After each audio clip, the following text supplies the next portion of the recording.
أسامة هوساوي، أهنئك على هذا الفوز العريض أمام منافس ليس بالقليل، ومع ذلك يظهر الهلال مستوى وأداء ب5 أهداف. أول شيء بسم الله الرحمن الرحيم، الحمد لله على كل حال، ألف مبروك لنا. هذه المباراة اعتبرها 5 نقاط مو 3 نقاط، الآن فرقنا الاتحاد 3 نقاط. مبروك لكل الهلاليين.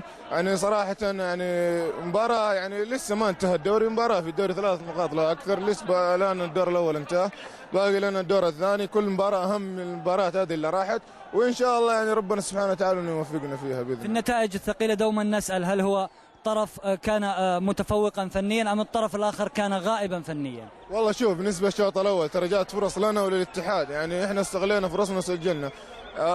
الاتحاد جاته أكثر من فرصة، حتى يمكن قبل أن نسجل جول جاته انفرادتين يمكن تقريبا، ولكن هذه كرة القدم، باللي يستغل الفرص هو اللي بيفوز في النهاية.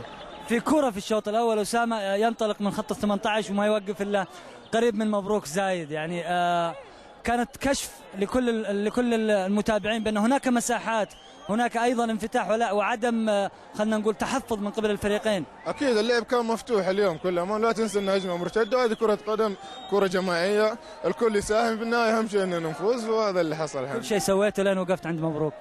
ورط. أنا متعود. يعطيك العافية.